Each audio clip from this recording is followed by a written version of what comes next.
Hello there, and welcome back. I am glad you are here. Tonight, we will wander slowly into a question that feels both unsettling and strangely comforting. It is a question that sits somewhere between science, imagination, and the patient passing of time. What if Earth had known another society long before us? Not thousands of years ago, but 100,000. A span that stretches back far beyond the pyramids, beyond the earliest written words, beyond the painted caves of France and Spain. A time so distant it feels almost unreachable, yet close enough in the story of Earth that it brushes against the edges of what we call human history. Before we begin, I would love to invite you, gently, to do something simple. If you are listening and this kind of quiet curiosity speaks to you, consider leaving a like so others can find it too.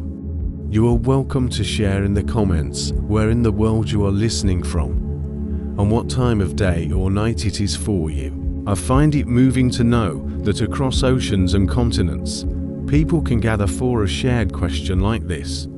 And of course, if you enjoy this kind of slow exploration, subscribing helps this little space of wonder keep going.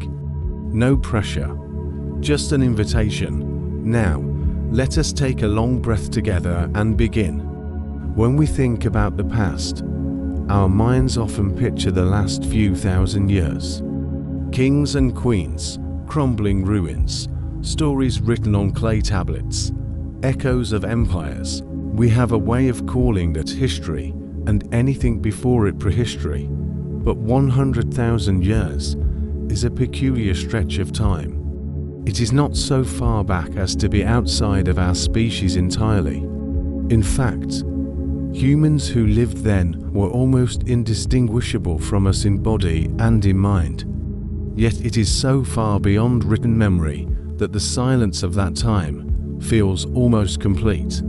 Imagine a single human lifetime, perhaps 70 or 80 years. Now imagine stacking more than 1,000 of them, back to back, without pause.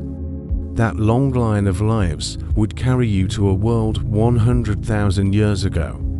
A world where glaciers pressed down across vast regions, where mammoths roamed, and where our kind had not yet spread to every corner of the earth. Yet in that world, there were thinkers. Hands that carved tools, eyes that looked at the stars, minds that perhaps wondered about the same questions we do now. What if among those minds, there was something more? A society that took shape, not just in bands of hunters and gatherers, but in something with layers, with depth. Could it have happened? And if it did, could we even know? To ask such a thing is not to leap into fantasy. It is, in many ways, to stand in awe of how little survives the erosion of time. We know that entire cities from only a few thousand years ago have been lost, swallowed by sand, hidden beneath jungle, or dissolved by rivers. We know that wood rots, metal rusts, stone crumbles. We know that Earth is not a patient archivist. It is a recycler. It takes and remakes. It does not preserve evenly. So when we cast our minds back 100,000 years, the question is not only what might have existed. The question is whether the Earth itself would allow us to see it now. Would it leave us even a trace? The thought alone can be unsettling. It means we might be living in a world where much more has happened than we can ever prove. It means that what we call the beginning of civilization should not be the first chapter at all, but only the first chapter that survived. But let us slow down. What did life truly look like in that time? 100,000 years ago, much of the planet was cooler than today. Ice sheets stretched across northern continents. Sea levels were lower, exposing wide coastal plains. Animals we know only from museums and stories wandered freely. Early humans, Homo sapiens, lived in Africa and were beginning to spread further afield. Neanderthals thrived in Europe, and Western Asia. Denisovans, now known only from fragments of bone and faint traces in our DNA, shared parts of Asia too. These were not mindless beings. They made tools, tended fires, shaped pigments, and buried their dead. They lived in communities.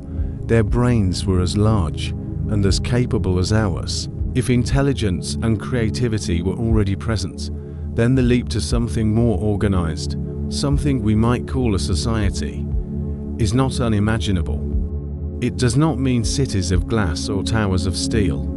It could mean knowledge systems we no longer have, social structures that left no ruins, technologies that depended on materials too fragile to survive.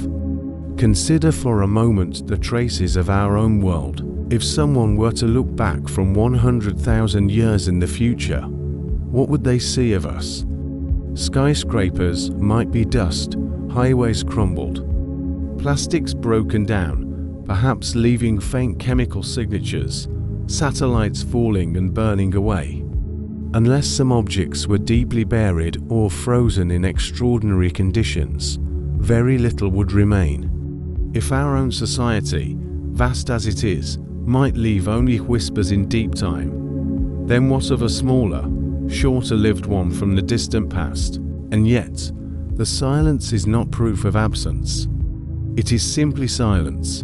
This is the unsettling beauty of deep time. We know some things, we do not know others. The further back we reach, the thinner the evidence becomes, until we are left holding fragments and shadows, and much of what happened remains beyond our grasp. Archaeologists and geologists read these fragments like detectives, piecing together a story that is always incomplete. A stone tool here, a piece of ochre there, a buried jawbone, a hearth of charcoal. Each is a word in a book where most of the pages have been torn away. So when we ask whether an advanced society could have lived 100,000 years ago, we are not asking whether skyscrapers and machines filled that time. We are asking something subtler. Could a network of communities, with culture, with intelligence, with some form of advancement beyond what we usually imagine, have existed and then been erased? Could memory of them have been lost not only to us, but even to the people who came after them? The possibility lingers at the edge of our vision. It does not demand belief, it asks only for humility. Let us pause and think about how fragile our own records are. In our world, even recent history is fragile. Libraries burn, languages vanish. Oral traditions fade when the last storyteller dies. Consider how much knowledge has already been lost in only a few centuries. Entire epics erased, sciences forgotten, skills abandoned. If this happens in centuries, imagine millennia. Imagine 100 millennia. And here lies the quiet weight of the question. If a society flourished then, we may never find proof. Or if we do, it may come not in the form of cities and machines, but in faint anomalies. A layer of soil with unusual chemistry, a cave painting that defies its age, a legend that carries whispers longer than we realize. The mind does not have to leap to wild speculation. It can simply rest in the awareness that deep time is longer, harsher, and more forgetful than we often admit. For now, the story of 100,000 years ago remains mostly silent. The evidence we do hold tells us of small groups, living close to nature, surviving by hunting and gathering. But science is not certainty. The book of the earth is long, and many chapters are missing. As we continue, let us walk slowly through that silence, listening for what it might hold. Not to prove or to disprove, but to wonder, because sometimes the act of wondering itself is the point. Let us take a closer look at the silence of the past. When we reach for the story of 100,000 years ago, what we find is not a bookshelf filled with detailed records, but something more like a few scraps of paper left behind after a fire. Archaeology depends on fragments, and geology is even harsher. The planet itself is constantly in motion, erasing its own memory as it builds new layers, buries old ones, and reshapes the surface. To think about a society from that time is to think about how fragile evidence truly is. Even our own modern world, full of towering buildings, highways, and machines, would not hold together for long without constant care. Imagine an empty city. The windows crack, rain seeps in, roots press through pavement. After only a few decades, structures sag. Within centuries, the skyline looks more like rubble than architecture. Within 1,000 years, even the tallest towers would crumble into piles of stone and steel dust, swallowed by soil and forest. Now stretch that imagination to 100,000 years. By then, glaciers may have ground the land smooth, rivers may have shifted course, volcanoes may have erupted. Even mountain ranges may have begun to change their shape. The earth does not keep monuments for us, it reclaims. This is why the archaeological record is always incomplete. To become a fossil, a bone or a shell thus be buried quickly in the right conditions. To preserve a tool, it must survive not just the weather but shifting soils, earthquakes, and floods. To keep art safe, the cave that holds it must remain sealed, hidden from sunlight and wind. Every surviving piece is a miracle. Every shard of pottery, every flake of stone, every pigment mark is a survivor of countless forces that could have erased it. Think of what we already know has been lost. Entire civilizations from only a few thousand years ago remain half hidden. The Indus Valley cities, with their careful planning and sophisticated drains, were rediscovered only in the last century. Their writing has still not been fully understood.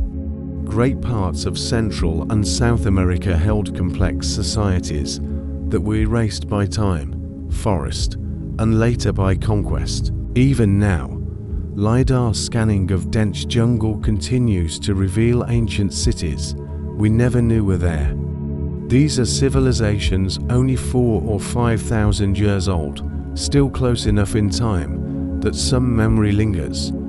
And yet, without careful searching, they vanished into the earth as if they had never been. If that happens in a few thousand years, what happens in 100,000? We have examples of how quickly nature takes back what is built. In abandoned places, trees split walls apart. Vines strangle stone, water dissolves metal. Entire villages have been erased in only a few centuries, their memory carried only by stories. Even battlefields, where tens of thousands lived and died, can be reduced to faint depressions in the soil that only a millennium. Archaeologists work with tools fine enough to trace these faint scars. Yet the older the site, the fewer the scars remain. It is worth remembering how thin the archaeological record really is. For the vast majority of human existence, the tools and artifacts we have recovered are only a handful. A flint blade here, a bone needle there, some ochre for pigment. These small pieces are often enough to prove presence, to prove intelligence, but they are far from a full picture. Imagine trying to reconstruct the story of a city today using only a single cup, or a fragment of rope, or a broken coin. That is what researchers do with deep prehistory. It is detective work where the case file has been burned and only a few scattered pages remain. Now imagine that an advanced society existed 100,000 years ago. Perhaps it was not advanced in the way we picture ourselves. Perhaps it did not leave skyscrapers or satellites. Perhaps its advancement was in knowledge of plants, or in navigation, or in social complexity, or in some way that does not leave a mark, we can easily recognize. If such a society rose and fell, would we expect to find evidence? The honest answer is that we do not know. Geology makes the challenge even more intense. The surface of the Earth is not fixed. Tectonic plates shift, dragging whole continents across oceans. Subduction zones swallow crust and recycle it into magma. Mountains rise, then wear down. In only tens of millions of years, the face of the Earth is reshaped completely. 100,000 years is short compared to that, but it is still enough for coastlines to shift, 4 rivers to move, 4 layers of soil to bury whatever lay above them. Consider also the Ice Age cycles. 100,000 years ago, the planet was in the grip of glaciation. Vast sheets of ice pressed down on North America, Europe, and Asia. Whole regions were scraped clean, leaving behind bare rock and valleys gouged by glaciers. Any trace of human or non-human society caught under that ice would have been crushed, ground down, and swept away. Only in regions outside the ice might something remain, and even there, erosion and weathering would have taken their toll. We know, too, that much of human activity has always been coastal. People are drawn to water. Rivers provide food and transport. Oceans offer abundant life. Yet coastlines are not fixed lines. They rise and fall with sea level. During glacial times, the sea was lower. Vast areas now submerged were once dry land. Any settlements along those ancient coasts would now be underwater, buried under layers of sediment. The ocean is vast, and only a fraction of its floor has been explored. If anything remains, it may lie hidden beneath sand, mud, and water, waiting silently where no one has yet looked. This is the context in which we must hold the question. It is not about proving a hidden society. It is about understanding the fragility of time and evidence. It is about standing in humility before the Earth's ability to erase. Even with our own eyes, we sometimes struggle to see the past clearly. Archaeologists debate over tool fragments, whether a mark is from human hands or natural breakage. They study soil chemistry to guess at ancient hearths. They read pollen grains buried in sediment to reconstruct landscapes long gone. These are delicate inferences, open to interpretation, requiring patience and caution. If a whole society once existed, it would take incredible luck for us to find proof. And even if we did, would we recognize it for what it was? Perhaps what matters most in this thought experiment is not the answer, but the awareness. The awareness that history is not a complete book. It is fragments of chapters, scattered across a library where most of the shelves are empty. We read what we can, but we must never mistake the fragments for the whole. To live with that awareness is to live with wonder. It means that the past is larger than we can know. It means that there may always be mysteries just beyond our reach, not because they are hidden on purpose, but because time itself is a relentless editor, erasing, rewriting, and leaving us only hints. So when we ask, what if Earth had an advanced society 100,000 years ago, we are not asking for certainty. We are asking to look again at how fragile permanence really is. We are asking to sit with the silence and consider what it might mean. And as we move forward, we will step deeper into this silence. We will consider what archaeology tells us and what it leaves unsaid. We will explore how geology reshapes memory. And we will walk along the edges of oceans and mountains, imagining what stories might still lie buried, waiting for eyes patient enough to look. When we look back 100,000 years, we are not starting with blank pages. We have some clues. Archaeology and anthropology have worked patiently to bring fragments of that time into the light. The story is not complete, but it is not entirely absent. It is stitched together from bones, tools, pigments, and the rare gift of ancient shelters where evidence lingered longer than usual. To imagine whether an advanced society might have existed then, we first need to see what we know was there. The archaeological record, sparse as it is, does tell us something about those lives. 100,000 years ago, Homo sapiens were not alone. Our species shared the planet with others who were close relatives. Neanderthals lived across Europe and Western Asia. They were stocky, strong, and well adapted to the cold climates of the Ice Age. Denisovans lived further east, though for a long time we knew them only from a single finger bone found in a Siberian cave. Modern genetic studies later revealed that their DNA still lingers within us, inherited by some human populations today. In Africa, where our own kind had arisen, there were diverse groups of early Homo sapiens, not yet spread across the world, but already carrying the features and capacities we recognize in ourselves. These groups were not simple or primitive in the way older stories once suggested. Neanderthals, for example, created tools with care and skill. They used pigments, perhaps for decoration or symbolic meaning. Evidence suggests they cared for their injured, a sign of compassion and social structure. Denisovans, though mysterious, left their genetic mark, showing that they met, mingled, and shared with other human groups. Early Homo sapiens painted caves, shaped ornaments, and carried shells far from the sea, suggesting both beauty and meaning mattered to them. The archaeological record from this time is fragile, but it hints at minds capable of more than survival. These were beings who thought, who imagined, who expressed. That much is not in doubt.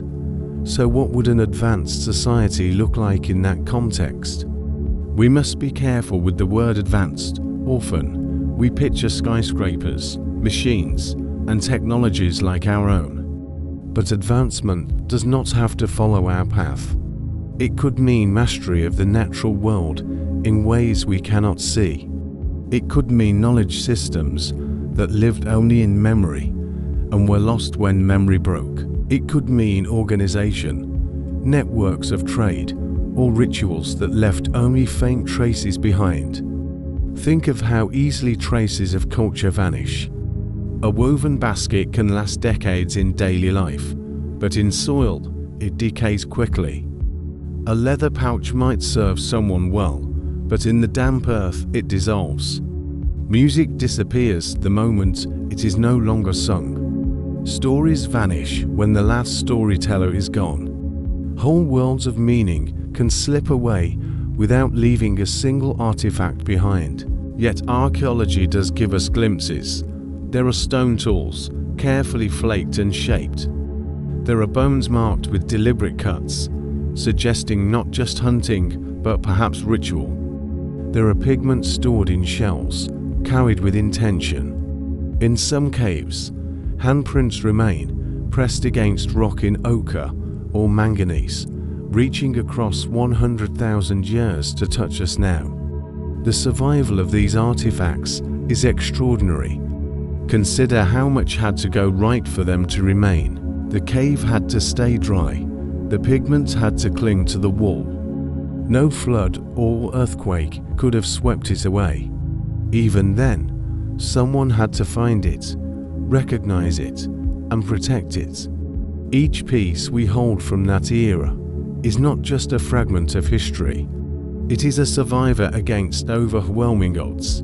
This makes us wonder what else might have been. If memory and meaning were carried in fragile objects or in voices, we may never know. If there were societies organized in ways that did not depend on stone, fire, or pigment, they may have vanished completely. The archaeological record is a narrow window. We see only what survived, not everything that was. Consider how much even in recent history remains unknown. Great civilizations with writing and architecture still leave questions we cannot answer. We do not know exactly how the pyramids were built. We do not know what every symbol meant to the Maya, or why the Indus script remains unread. These are mysteries from a few thousand years ago, with stone and writing in abundance. Now move back to 100,000 years, when writing did not exist and stone was the most durable medium. The silence grows deeper, and yet, there are moments in the record that suggest richness. In Blombos Cave in South Africa, archaeologists found engraved pieces of ochre marked with deliberate cross-hatch patterns. These are 100,000 years old. They are among the earliest known symbols. They tell us that humans then were not just surviving. They were making marks, abstract ones, perhaps with meaning. In the same cave, there are beads made from shells, strung together, objects of beauty or identity. These are not crude leftovers of survival. They are traces of expression, of culture. Elsewhere, Neanderthals created structures from stalagmites deep within caves. They lit fires and used pigments. They made tools specialized for different purposes. Some evidence suggests they buried their dead with care, which might mean they imagined an afterlife or carried rituals of respect. These fragments remind us that intelligence and imagination were already present. They raise the question of whether what we see is the whole picture, or just the edges of something larger. What if advancement looked like shared knowledge of landscapes, of animals, of cycles of the sky? What if communities carried deep traditions of medicine, navigation, or ecology? None of these would necessarily leave ruins that last 100,000 years. And yet they would be real, shaping lives, shaping societies. Archaeology cannot prove such things directly. It can only suggest them by showing us that the minds of that time were capable of symbol, of care, of complexity. That in itself is extraordinary. It also humbles us. We are used to thinking of history as a steady march forward, from simple to complex, from stone to metal to machines. But the truth is more delicate. Human beings like us, with minds as rich as ours, have lived for tens of thousands of years without leaving behind cities or monuments. They lived in ways we struggle to imagine, ways that may have carried their own forms of advancement. When we think about an advanced society 100,000 years ago, we are not asking about evidence of skyscrapers or steel. We are asking whether the traces we have are enough to capture what life really was. We are asking whether the silence in the record hides more than it reveals. The answer is not clear, and that is what makes the question worth asking. Archaeology works with fragments. Each discovery, each shard, each pigment mark is a window. But the landscape of time is vast, and most windows are gone. What we know is impressive. What we do not know may be far greater. And so, when we step into that distant time, we must carry two truths at once. The first is that humans and their relatives then were capable, creative, intelligent beings. The second is that the evidence of their lives is mostly erased, leaving us with only slivers. Between those truths lies the mystery. Could they have carried societies richer than we realize? Could they have left behind legacies we cannot see? We do not need to answer with certainty. We only need to recognize the humility the question demands. As we move forward, we will leave the realm of archaeology for a moment and step into geology. For geology is the larger stage. It is the actor that shapes, erases, and transforms everything that lives upon it. If we wish to ask whether traces of another society might remain, we must first understand how relentlessly the Earth reshapes its own surface. And so, Let us descend now into the deep movements of the Earth itself.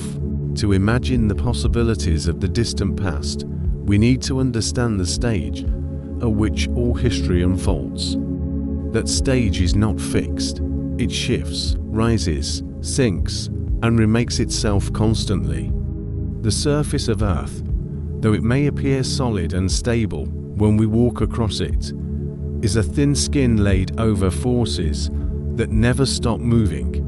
If we are looking for the traces of any society 100,000 years ago, we must first accept that Earth itself is both a keeper of memory and a destroyer of it. The rocks beneath our feet are older than any human life, yet they are also restless. Tectonic plates slide against one another, collide, and drift apart. Mountains rise, oceans spread, and valleys deepen. Entire continents change their shapes over spans of time that are slow to us, but constant to the planet. A stone city, no matter how carefully built, would not last against such movements. Even the strongest structures would eventually crack, fall, and be carried away by rivers or buried beneath layers of soil and ash. Consider erosion. Rain falls, rivers calve, winds scrape, ice grinds. Over millennia, landscapes are worn down to nothing. A single season of flooding can sweep away villages. 1,000 seasons can erase all memory of them. Multiply that by 100,000 years, and even mountains shrink and smooth. What chance would the delicate marks of human hands have? Volcanoes add their own violence. When they erupt, they bury everything in their path beneath lava and ash. At first, that seems destructive, but sometimes it preserves. Ash can entomb a city, freezing it in time, as it did with Pompeii. Yet ash is also acidic, corrosive, erasing organic material over centuries. Lava hardens, then breaks apart, scattering what it consumed. If a society had lived in the shadow of volcanoes 100,000 years ago, its memory might lie shattered beneath dark stone, or it might have been erased completely. The cycles of ice ages also play their part. At the time we are considering, Earth was within the ebb and flow of glacial cycles. Ice sheets spread and retreated across continents. They were miles thick, heavy enough to crush mountains beneath them. Any settlement in their path would be obliterated, ground to powder by moving ice. When the glaciers melted, torrents of water reshaped the land, carving valleys and scattering debris. Nothing built by hands would survive that kind of force. And then there is the ocean. Sea levels rise and fall with climate. 100,000 years ago, much of Earth's water was locked in ice. Sea levels were lower, coastlines stretched further. People then, like now, may have lived close to the sea, drawn by food and the ease of travel. But those coastlines are gone. They are drowned beneath the ocean, their evidence resting on seafloors, hidden from view. Submerged for tens of thousands of years, organic remains dissolve. Structures collapse, sand and silt bury what remains.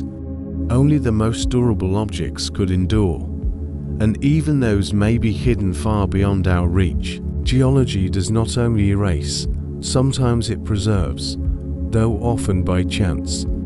Caves protect pigments and bones. Peat bogs slow decay.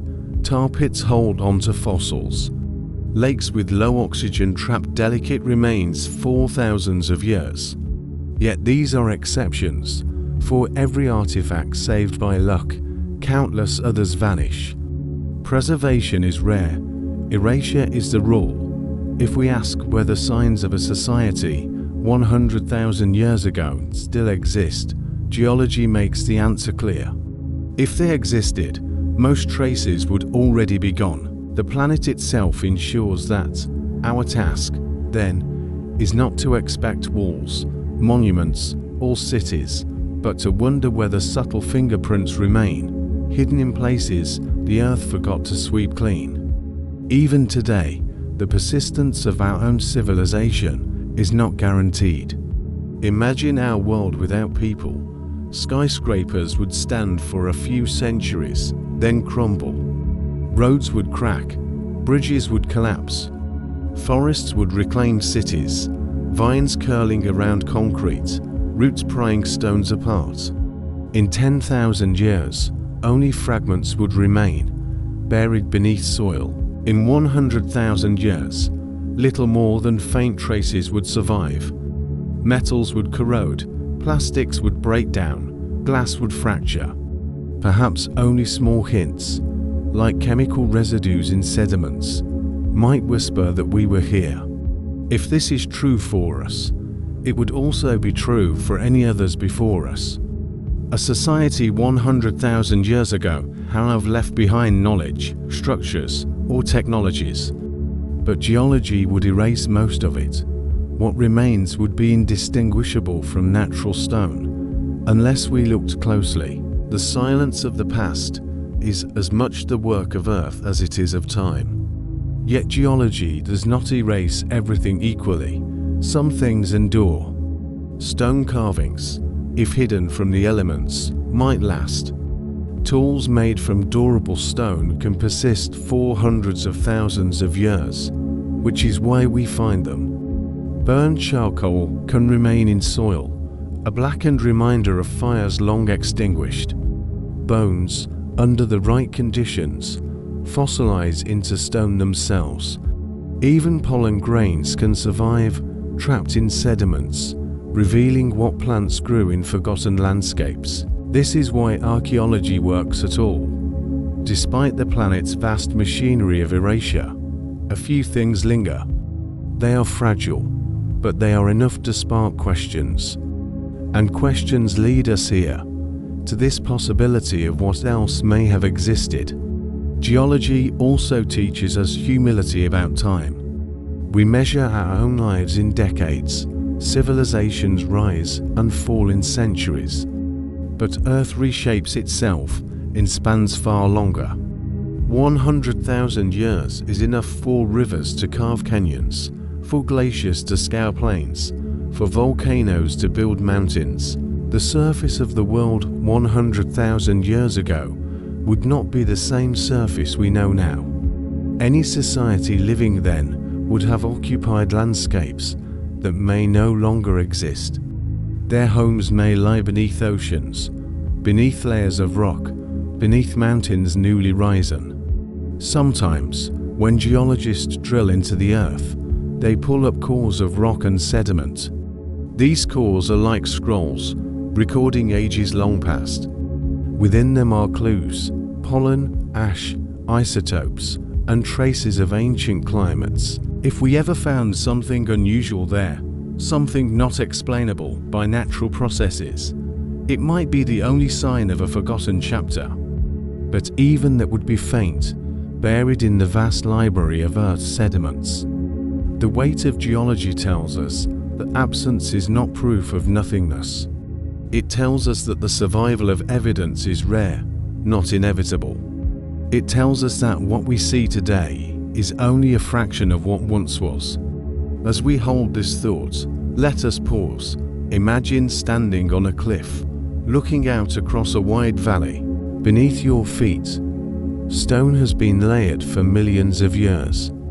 Each layer was once a surface, once a landscape with its own rivers, its own forests, its own lives.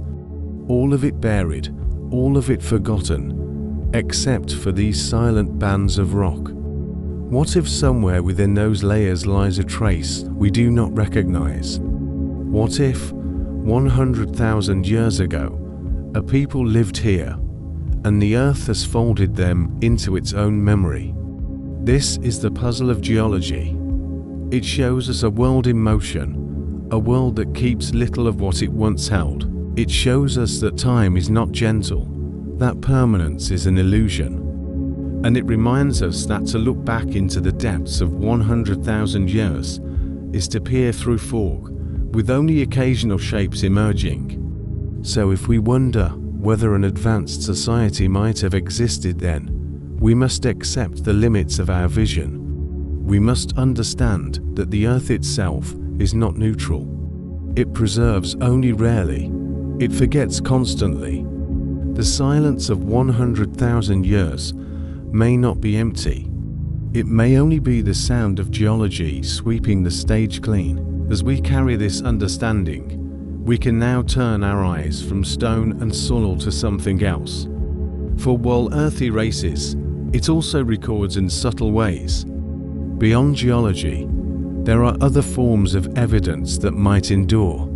They are not monuments or ruins, but signals hidden in chemistry, in isotopes, in the faint residues of life.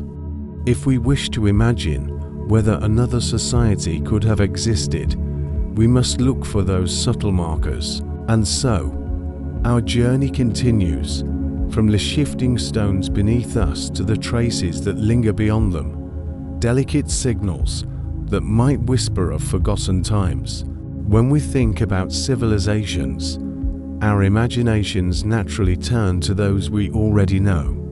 The pyramids of Egypt, the ziggurats of Mesopotamia, the planned cities of the Indus Valley. These are the fingerprints of societies that flourished thousands of years ago, not hundreds of thousands. And yet even these, among the most impressive human achievements, remind us how fragile memory can be when measured against the vastness of time. The Great Pyramid of Giza has stood for more than 4,000 years. To us it seems eternal, a stone mountain carved by human will. But 4,000 years is a fraction of the 100,000 we are considering. The pyramid is weathered, its outer casing long gone, its limestone blocks eroded by wind and sand. If left untended for another 10,000 years, it would continue to crumble, its sharp edges softening, its form dissolving into rubble. By 100,000 years, it might be little more than a mound of stone, indistinguishable from natural hills. The ruins of Mesopotamia tell a similar story. Cities like Ur and Babylon were once centers of culture and power. Today, their remains are fragile walls of clay brick, worn and broken. Clay melts back into earth. What survives has been preserved by careful excavation. Without such care, they would continue to vanish beneath dust and shifting rivers. In only a few millennia more, they might be gone entirely. The Indus Valley civilization, which thrived around 5,000 years ago, left behind vast cities like Mohenjo-Daro. Yet even here, where careful urban planning and fired brick construction show remarkable sophistication, much has been lost. Floods, silt, and time buried the ruins until they were rediscovered in the 20th century. Left unprotected, the bricks themselves erode quickly. Imagine stretching that erosion across 100,000 years. The traces would dissolve, the layout would vanish, and the city would become invisible to all but the most precise geological study. If the achievements of these civilizations, which are separated from us by a handful of millennia, already stand on the edge of disappearance, what hope would we have of finding the remnants of a society 100,000 years old? Even in more recent times, memory is fragile. Consider the Library of Alexandria, thousands of scrolls, the collected wisdom of ancient scholars, gone within a few centuries. Knowledge lost not to geology, but to fire and neglect. The lesson is sobering. Human culture can vanish in days. And once lost, it may never be recovered. Extend this truth across deep time. Multiply it by the forces of erosion, tectonics, climate, and flood. The result is silence. The past does not linger by default. It lingers only if protected, only if preserved by unusual luck. When archaeologists dig, they are searching in that silence. They know that for every artifact found, countless others have been erased. They piece together fragments, often small and incomplete, to tell the story of entire cultures. Pottery shards, bone tools, worn carvings, these fragile remnants are all that survive. If so much of human history in the last 10,000 years is missing, how much more must be absent from 100,000 years ago? Yet there are lessons in what does survive. Stone tools endure, bones sometimes fossilize. Fire leaves charcoal stains in the soil. These are simple, durable things, and it is through them that we know early humans existed at all. By extension, if there were another society, its most enduring traces would not be monuments, but small, tough artifacts. A shaped stone, a fragment of worked metal, a buried deposit of something that does not belong. But even such traces could be misleading. Archaeology is interpretation. A chipped stone may be a tool, or it may be a natural fracture. A pattern in soil may be the work of hands, or the randomness of flood and wind. Without context, without supporting evidence, we cannot be sure. The deeper we look, the more ambiguous the traces become. This ambiguity is important, for it means that absence does not equal certainty. The lack of recognized ruins from 100,000 years ago does not prove that no society existed. It only proves that if it did, it left little we can find, or it left traces we have not yet recognized for what they are. When we compare this with the ruins of known civilizations, we are reminded of scale. The pyramids, the ziggurats, the ancient cities, they are impressive, but they are recent. They stand within a few thousand years of us, close enough that memory and excavation keep them alive. They are not the deep past, they are merely the surface layer of human history. Beyond them, the record thins, the stone tools of Paleolithic hunters, the faint traces of hearths, the occasional skeleton in a cave. These are the scraps we work with when we stretch further back. What would happen if we continued stretching past the limits of our current record into the silence of 100,000 years ago? Would we see only the known story of early humans, scattered bands of foragers shaping stone blades? Or would we find hints of something more, something overlooked, something buried too deeply for our tools and our categories to uncover? It is tempting to think that advanced societies must leave grand monuments, vast cities, and clear records. Yet history shows otherwise. Even the most sophisticated cultures can vanish almost completely, leaving only fragments. Consider the Olmec of Mesoamerica. For centuries they built cities, carved colossal heads from stone, and shaped the foundations of later civilizations. Yet much of their culture is still mysterious to us, known only through a handful of artifacts and ruins. Or think of the Nabateans, builders of Petra, their desert city carved into rock. Their empire once stretched across trade routes. Today it is a handful of monuments, half ruined and weathered. If these can fade within a span of just 2,000 years, what would be left after 100,000? The ruins we admire today would crumble to dust, and the memory of their makers would vanish.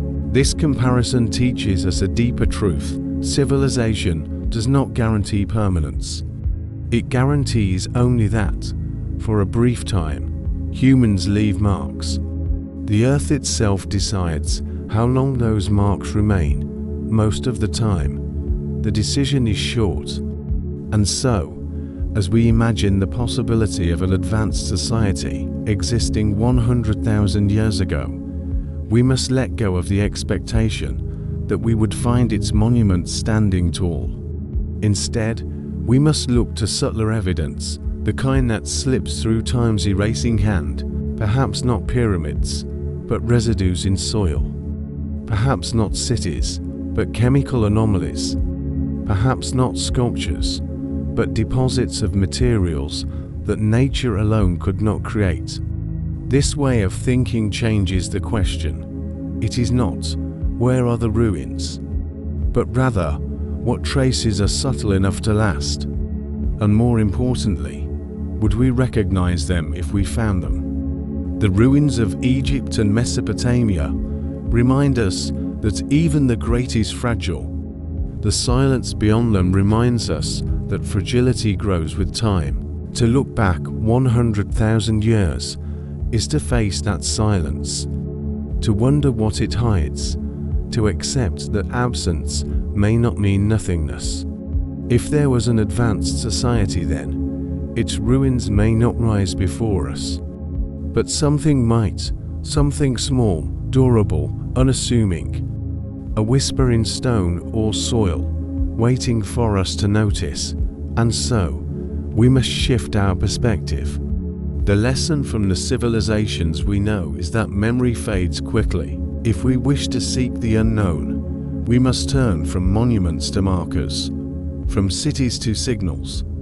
The path forward is not through towering ruins, but through subtle residues that linger in the Earth's chemistry.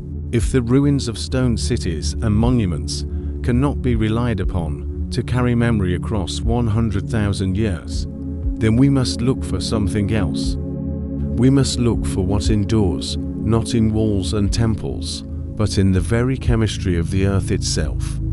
For even when monuments crumble and wood rots, even when metals corrode and vanish into the soil, subtle residues remain. These are the quiet fingerprints of life and industry.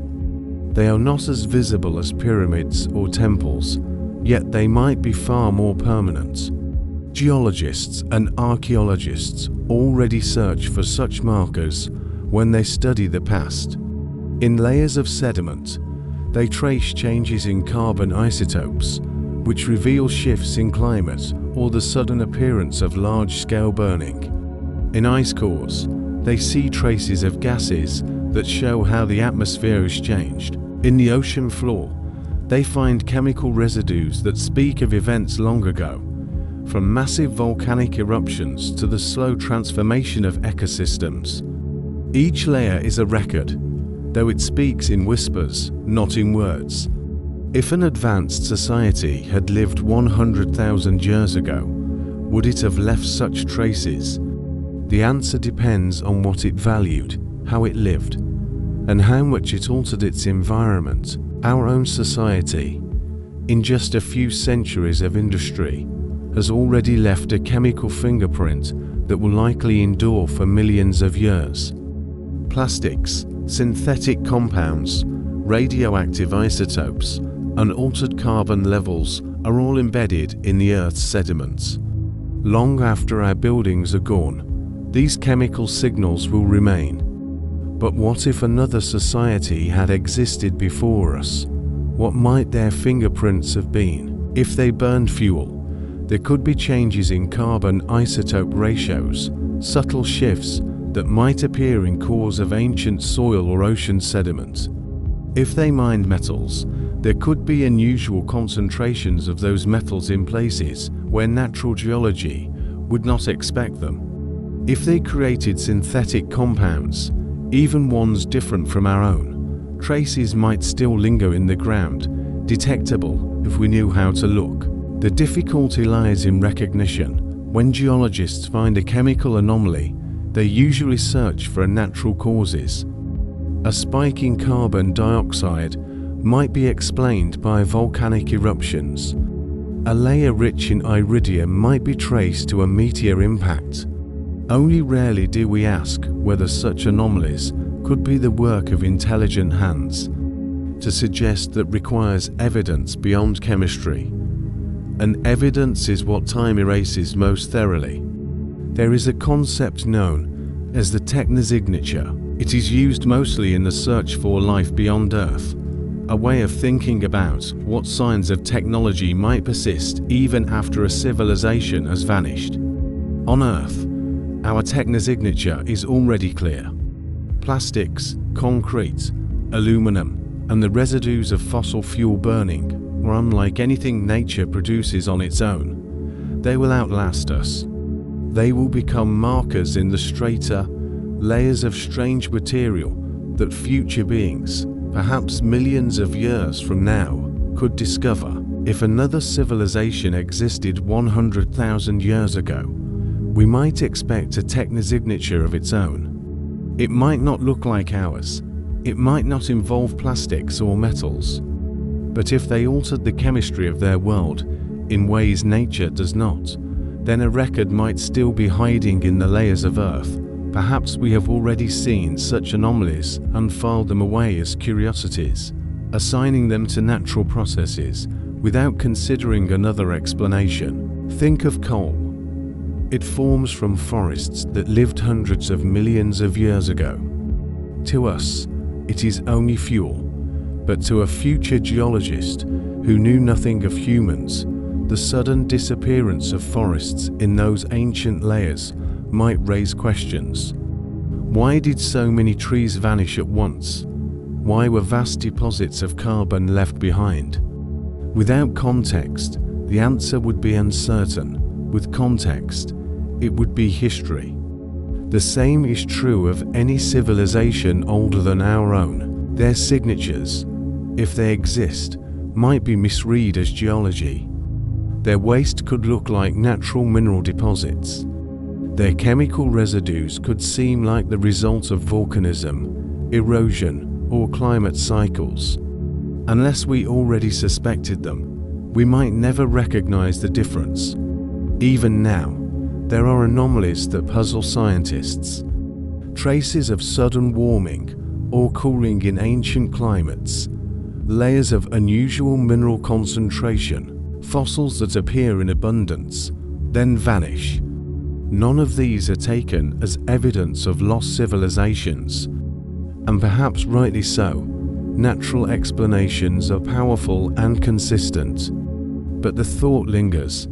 If a civilization had existed 100,000 years ago, its traces might look exactly like these oddities hidden among the patterns of nature. Some argue that the search should be focused not on ruins or artifacts, but on what is called the Anthropocene signal, the unique global mark that human civilization is leaving on the Earth. If we can recognize our own, then we might also ask whether similar signals appear further back in time. A sudden shift in carbon, unexplained by known volcanic events, a layer of sediment with strange chemical ratios, perhaps even microscopic residues of materials that do not appear naturally. To explore this question requires humility. It requires us to admit that absence of evidence does not mean evidence of absence. It requires us to accept that the Earth is better at forgetting than remembering.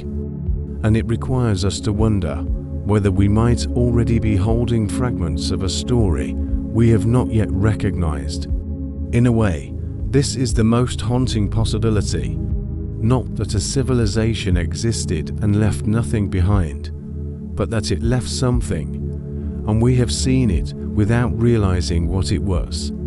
The signs could already be in the geological record, misread or overlooked. They might be buried in collections of sediment samples, dismissed as noise, waiting for someone to ask a different question. This line of thought connects us to a wider truth. Every layer of soil, every seam of rock, every core drilled from the ocean floor is a book written by time. But books are not always clear. Pages are missing, ink is faded, words are smudged. To read them requires patience, imagination, and humility. We may think we know the story, but sometimes the story is wider than we imagine. What would a chemical technosignature from 100,000 years ago look like? Perhaps it would be faint, because a global industrial society may not have existed. Perhaps it would be local, confined to one region or coastline. Perhaps it would be nothing more than a spike of metal in a place where metal should not be. A trace of soot that does not fit the climate record, a thin layer of something synthetic, so eroded that it now seems natural. We may never know for sure. but we can hold the thought that if a society had lived and died in that time, its most lasting gift to the present would not be ruins or monuments, but chemistry, not grand structures, but whispers in the language of atoms, not visible legacies, but subtle signals, scattered and buried, waiting for curious minds to listen. And so, we see how the search must continue, beyond ruins, beyond bones, into the quiet archives of the earth itself, into the layers that hold every past at once, both the known and the forgotten, into the chemistry that outlives stone, carrying faint echoes of what once was. Because sometimes the most powerful evidence is not what we see, but what the earth has recorded without realizing it. When we look at the earth as a whole, we notice something both profound and sobering. Most of human history has been lived beside water. Villages cluster near rivers, cities rise along coastlines. Civilizations thrive where the land meets the sea. This has always been true because water is life, transport, and sustenance. But it means that if an advanced society existed 100,000 years ago, much of its story might now be under the ocean. The oceans are the great vaults of Earth. They are both guardians and erasers. Coastlines that were once home to countless people during the last ice age are now drowned, buried beneath hundreds of feet of water. When ice sheets melted and seas rose, entire landscapes disappeared. The plains where rivers once wound their way to the sea are now hidden beneath the waves. If a civilization flourished there, its ruins may remain unreachable, silent beneath shifting currents and layers of sand. Geologists remind us that sea levels have not been steady across history. 100,000 years ago, the world was colder. Massive ice sheets locked away water, and oceans were lower. Vast coastal shelves stretched out, land that is now gone. These areas would have been attractive places to live. They offered fertile soil, abundant marine life, and routes for trade or travel. But with the rising seas, every settlement, every harbour, every trace was drowned. Today, we study these drowned lands with sonar and remote sensing. Off the coasts of Europe, Asia, and the Americas, explorers have found evidence of ancient rivers and valleys now far below the sea. They are not cities, but they show us how much of our past lies underwater. Imagine how much more may rest there, beyond our reach. Even our modern cities would vanish in the same way. New York, London, Shanghai, and countless others all would be gone under the ocean in 10,000 years if seas continued to rise. Their ruins would dissolve, leaving only faint hints buried in silt. If an advanced society lived 100,000 years ago, the oceans would hold much of its memory, yet the ocean floor is a restless place. Currents shift sand, sediments bury structures, salt corrodes metal, wood is consumed. Time there is more merciless than on land. In the deep ocean, where sediments accumulate slowly and conditions are stable, preservation is possible. But in shallow seas, where waves and storms churn endlessly, almost everything is erased. Still, oceans are not only erasers, they are also archives. Within their sediments are countless microfossils, pollen grains, and chemical residues. Ocean cores drilled from the seabed contain records stretching back hundreds of thousands, even millions of years. They show us changes in climate, volcanic eruptions, and even the arrival of new species. If a civilization had reshaped coastlines or released unusual substances into the sea, traces might still linger. Layers of odd chemistry, unexpected shifts in the balance of life, microscopic signals that something different once touched the waters. Consider plastics in our own time. These fragments of human invention are now found in every ocean, drifting in currents and sinking into sediments. In 100,000 years, the plastic itself may break down, but traces of its chemistry will remain locked in the layers. A future intelligence might see it as a clear technosignature of our time. Could something similar already exist in older strata? Residues of materials we no longer recognize, compounds eroded into invisibility, but whose shadows remain in the chemistry of the sea floor. Some researchers have proposed looking at ocean sediment not only for natural cycles, but for anomalies. They argue that we may already have cores holding evidence of events we cannot explain. For example, sudden die-offs of microscopic life in certain layers, rapid chemical shifts that do not match climate models. These are usually assigned to volcanic activity or asteroid impacts. But if we considered another possibility, human-like activity, we might interpret them differently. And yet, humility is required. Nature is capable of producing enormous changes on its own. Volcanoes can darken the skies for decades. Asteroids can transform the planet in a single day. Glacial cycles can bury continents and drown coasts. To confuse these with civilizations would be careless. The question is not whether anomalies exist, but whether any carry the unique pattern of intelligent influence. Think of a harbor. If an ancient society built one, the stones may have collapsed long ago, but in the sediment nearby, the microfossils of plants might show unusual disturbance, as if forests had been cut for building. Fish bones might show evidence of over-harvesting. Shell layers might grow suddenly thicker, as though clams and oysters had been gathered in large numbers. These are not monuments, yet they are signs of human-like activity. Could such quiet signatures still linger beneath the seas of long-forgotten coasts? Another possibility lies in geomorphology.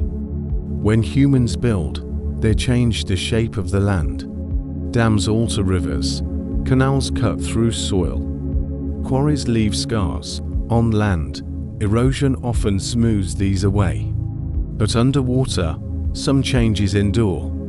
Archaeologists using sonar have already mapped submerged landscapes with channels and ridges that suggest once dry valleys. Could some of these features hide evidence of human shaping, blurred now but not fully erased? To explore such questions requires patience and imagination. It also requires us to recognize the scale of time. 100,000 years is long enough for continents to shift slightly, for mountains to rise and fall, for coastlines to redraw themselves many times. What remains is fragile, scattered, hidden beneath layers of change. The ocean is both a protector and a destroyer. It guards secrets by burying them, but in burying them, it makes them almost impossible to recover. And yet the thought lingers. If we could walk across the seafloor of 100,000 years ago, before the oceans rose, what would we see? Fields of grass waving in the wind, now drowned. Rivers carving valleys that are today filled with salt water. Villages of stone or wood that no longer exist. Harbors that welcomed ships, now buried in silence. Perhaps even monuments that spoke of memory and meaning, toppled and consumed by the tide. We cannot walk those lands, but we can listen to their echoes. Sonar maps, sediment cores, chemical signals. Each offers a fragment of the drowned story. Whether that story is natural or human-like remains uncertain. But the very possibility reminds us how much of Earth's past is missing, how much lies out of sight, beyond the reach of even our deepest dives. The ocean is vast, but it is not infinite. Piece by piece, it yields its secrets. Each expedition to the seafloor is like turning a page in an immense, forgotten book. The words may be blurred, but they are still there. And among them, perhaps, are faint traces of a people who lived and dreamed 100,000 years ago, whose story is waiting, patient in the deep. If the ocean hides landscapes, then the human mind may hide echoes. While geology erases, memory reshapes. We often think of myths as stories, as legends told around fires or written in ancient scripts. But what if myths are more than entertainment? What if they are, in some cases, fragile vessels of memory, carriers of something seen, something experienced, long before writing began? Consider the flood myths. Across the world, cultures tell of great floods. Mesopotamia speaks of waters rising to cover the land. In India, Manu is warned of a deluge. The Greeks tell of Deucalion and Pyrrha, who survived a flood sent to wash away humankind. Indigenous stories from the Americas speak of water swallowing villages and people climbing mountains to survive. Even in the Pacific, island peoples recall lands that sank beneath the sea. These tales are separated by oceans, yet their themes echo. To many historians, these stories reflect collective memories of rising seas after the last ice age, when glaciers melted, coastlines drowned. Generations told the story of land disappearing, of homes and sacred places being taken by the waters. Memory became myth, myth became tradition, and tradition carried forward through time. Could this be the faint echo of real events from 10 to 12,000 years ago? And if so, what other events might lie beneath the surface of stories we call legend? The idea is not to treat myth as proof. Instead, it is to see myth as a hint, a reflection, distorted by time, but still carrying a glimmer of something true. If there had been an advanced society 100,000 years ago, might its memory have survived in whispers, reshaped over tens of thousands of years into stories we no longer recognize, perhaps not as descriptions of cities or machines, but as fragments, a warning of powers lost, a tale of places gone, a sense that we are not the first to walk this road. Linguists sometimes trace words back to their roots across millennia. In doing so, they show how language evolves, but also preserves. A single word may carry an ancient idea, surviving in altered form after its origin is forgotten. Myths may work the same way. Beneath their variations, they may carry a core memory. What if, hidden in these cores, is evidence that humanity once shared faint memories of another time, when something greater had already risen and fallen? Archaeologists point out that cultural memory is surprisingly durable.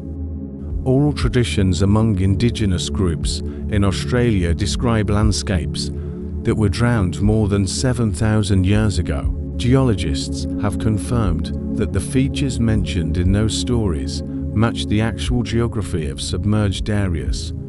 In this case, myth is not imagination, but deep memory, carried faithfully for millennia, that should give us pause. If memory can last 7,000 years, what might survive of something 100,000 years old? Perhaps only the faintest of fragments, perhaps only symbols, patterns, or the sense of something lost. Yet even fragments matter.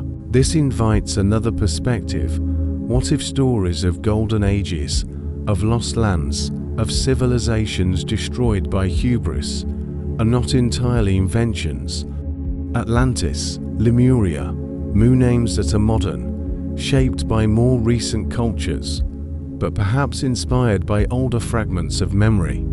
Not proof, but hints, echoes distorted, exaggerated, reshaped, but rooted in events that once left an impression too powerful to vanish entirely. Of course, we must tread carefully. To imagine an advanced society 100,000 years ago is not to insist that Atlantis was real in the form we know from Plato. It is instead to ask, whether such myths could be the broken reflections of older truths, stories passed along in the only way memory could survive, through tale and song. When written language is absent, memory clings to narrative. When cities fall, stories remain, and stories, even as they change, keep something alive. Psychologists tell us that human beings are natural pattern makers. We look for meaning in randomness. We connect stars into constellations, clouds into shapes, and events into stories. This means myths could arise entirely from imagination. Yet the same tendency also allows us to preserve memory in ways that feel natural. A great flood becomes a story because someone imagined it, but because someone lived through it and sought to give it form. In that form, others remembered. Over generations, what was fact became narrative. So, if we allow ourselves to listen with patience, myths may be windows. They are not scientific evidence, but they may be guides, pointing us toward questions we might not otherwise ask. Why do so many cultures recall floods? Why do so many speak of lost lands? Why do golden ages and vanished civilizations appear again and again, even among people who never met? Could there be, hidden beneath the layers of imagination, a deeper root? And then there is the question of symbols. Across the world, ancient carvings, petroglyphs, and paintings show repeating patterns, spirals, grids, celestial shapes, beings with unusual forms. Archaeologists interpret these as expressions of spirituality, cosmology, or simple decoration. Yet some researchers suggest they may also be fragments of knowledge, abstracted, simplified, passed down long after the original meaning was lost. If an advanced society existed, perhaps its memory persisted in symbols long after its tools and cities were gone. Not machines, but motifs. Not monuments, but marks. Consider the human fascination with stars. Long before telescopes, people tracked the skies. They noticed patterns in the heavens, cycles of planets, and rhythms of eclipses. Some monuments, like Stonehenge or Nabta Playa, aligned with celestial events. Why such interest? Perhaps because the stars were guides for survival, navigation, and farming. But perhaps also because in memory, they were tied to something older, an echo of knowledge passed down from ancestors whose understanding of the skies was greater than we imagined. Here again, we must be cautious. It is easy to leap to conclusions, to see evidence where none exists. But the possibility remains that the patterns in our myths and symbols are not coincidental. They may be remnants of something experienced long ago, shaped by memory into forms we still recognize, even if we no longer understand their origins. This leads us to an unsettling thought. If an advanced society lived 100,000 years ago, then its greatest surviving legacy may not be ruins or tools. It might be myths, stories carried in whispers, symbols carved into stone, patterns in rituals. Not proof, but shadows that still shape us, guiding our imagination, stirring our sense of wonder, and reminding us of things we cannot quite name. The human mind is both fragile and resilient. It forgets quickly, but it also clings fiercely to meaning. That is why myths endure. That is why they matter. They may be the last voice of a world otherwise lost, the only surviving trace of a civilization erased by time and tide. When we reflect on the possibility of forgotten civilizations, we are not only asking about the past, we are also holding up a mirror to ourselves. Because the story of a lost society is, in a sense, the story of every society, fragile, resilient, ambitious, vulnerable. Each layer of history is built on top of another, but each is also at risk of being swept away.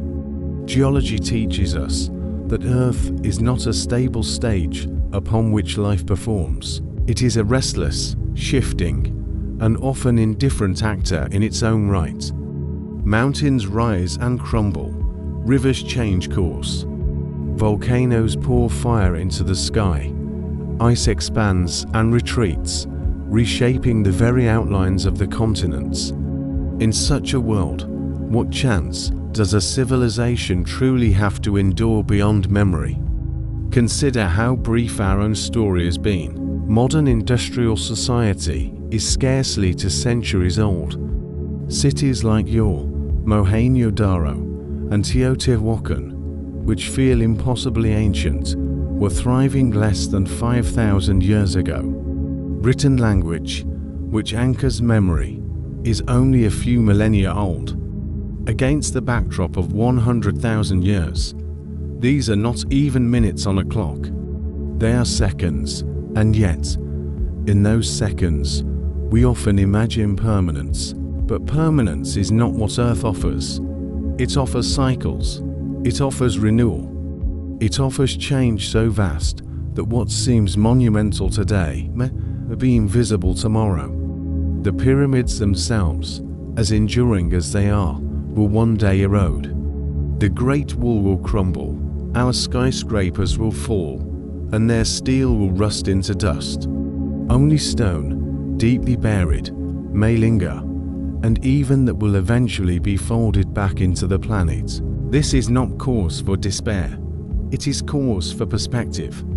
It means that the absence of visible ruins, 100,000 years old, is not surprising. It is the expected outcome. If traces of an advanced society once existed, they would be rare, scattered, subtle. A chemical anomaly in a rock core, a faintly unnatural alignment of stones buried beneath soil, a sudden shift in pollen grains that speaks of forests cut and fields planted. These are the kinds of evidence that might endure, even when cities do not. Archaeology already works with such faint signals. Much of what we know of early human life comes not from spectacular monuments, but from fragments. A shard of pottery, a half buried in ash, a tool chipped from stone. From these, we reconstruct lives and stories. From these, we learn about migration, belief, and survival. In the same way, any civilization 100,000 years old would speak to us, if at all, through whispers, through fragments, through traces that seem at first like chance, until patient study reveals their meaning. There is humility in this, for we must admit that our methods are limited. We dig only where we can. We sample only what survives. Much lies beyond our reach, buried beneath oceans or ice, or destroyed by time. To imagine an advanced society in such a gap is not fantasy, but recognition of limits. It is not to say it existed, but to admit that if it had, the odds are against us ever knowing. Yet this humility does not diminish the wonder, it deepens it. Because if civilizations can vanish so completely, it reminds us of how precious and fleeting our own is. Imagine an archaeologist 100,000 years in the future, searching for us. What would they find? Perhaps a thin layer of altered carbon in the soil. Perhaps traces of radioactive isotopes left by our energy use. Perhaps fragments of plastic compressed into rock. But would they find our cities, our art, our words? Perhaps not. Perhaps almost nothing, and so we arrive at a quiet truth. Civilization, for all its achievements, may not be judged by what it builds, but by what it remembers. By what it passes forward in forms more enduring than stone or steel. Knowledge, symbols, patterns of thought. These are harder to erase, though even they change with time. This invites reflection on continuity. The possibility of a lost society 100,000 years ago is not only about ruins, it is about whether something of them could have reached us in intangible ways. In myths, as we have seen, in symbols, in fragments of knowledge that seem to appear earlier than they should. When we look at ancient monuments aligned with the stars, or calendars that seem inexplicably precise, we might ask, are these purely the fruits of human ingenuity at that time? Or are they also inheritances of deeper memory? Here, again, we must resist easy answers. To say yes, they are inheritances without proof would be careless. To say no, they cannot be would be equally hasty. The real answer may lie somewhere in between. Human beings are capable of astonishing innovation, but they are also carriers of memory. What we create today often builds on what was whispered yesterday. And sometimes we forget the origins of what we carry. There is also the question of cycles. Historians note that civilizations rise and fall in patterns. Agricultural empires grow, expand, collapse, and leave ruins for others to wonder at. Could the same cycle stretch further back? Could there have been earlier rises, earlier falls, leaving behind only faint hints? If so, then our story is not the first, but only the latest verse in a much older song. When we contemplate this, we are faced with both humility and responsibility. Humility, because we realize how easily even our greatest works could vanish. Responsibility, because we recognize that if survival depends on memory, then we must take care to preserve it. What we choose to leave behind, our science, our stories, our understanding of the cosmos, may be the only fragments that reach beyond us. In this way, the question of a lost civilization becomes less about them and more about us. What will be remembered of us 100,000 years from now? Will our presence be clear? Will it be only a chemical trace? Or will we to become myth, remembered in fragments, distorted into stories, whispered as echoes of a people who once were? To stand at the edge of this thought is to feel the vastness of time pressing gently upon us. Civilizations are brief, earth endures. Yet within that brevity lies beauty. For it is precisely because we are fleeting that our acts of memory, our efforts to know and preserve, matter so deeply. The possibility of an advanced society 100,000 years ago is not a claim to be proven or disproven easily. It is an invitation to approach the earth not as a complete archive, but as a palimpsest, written and rewritten, with only fragments surviving, and to realize that in those fragments we glimpse not certainty, but possibility. That possibility is enough to stir wonder, enough to quiet us, enough to remind us that the story of Earth is larger than our own, and that we, too, are part of a cycle that stretches beyond imagination. When we step back and let the vastness of time stretch before us, the question becomes not only whether someone came before, but what it means for us to ask. To imagine a civilization 100,000 years ago is to stand at the intersection of humility and wonder. It is to admit that the earth has lived far longer than memory, and that we occupy only the most recent and fragile chapter. Think of deep time as an ocean. Our own history is a thin ripple on its surface, brief and easily lost. Beneath are countless layers, each filled with stories. Some are written in stone, others in fossils, others in the chemistry of soils and seas. But many are erased, washed away by the currents of geology. A civilization may rise, flourish, and fall, and the ocean of time may close over it, leaving only faint traces, too subtle to be seen unless we look with unusual care. If such a society existed, it would challenge our sense of uniqueness, We imagine ourselves as the first to build, the first to dream of futures, the first to reshape the world. Yet the earth is old, and possibility is wide. Evolution has produced intelligence more than once. Dinosaurs grew complex social behaviors. Birds navigate with astonishing precision. Octopuses solve problems, open jars, and play. Intelligence is not a single event, but a recurring possibility. Why, then, could it not have emerged long before us, in a form now forgotten? The traces would be faint, a chemical anomaly here, a sudden shift in ecosystems there, a myth passed down, reshaped until it no longer resembled its source. A pattern of symbols carved in stone, whose original meaning has long been lost. These whispers are not proof, but they are reminders of how easily stories vanish. They urge us to be cautious in assuming that what we see is all there has ever been. Archaeology, geology, and anthropology all point us toward patience. The earth does not yield its secrets quickly. Excavations uncover only the smallest fraction of what lies buried.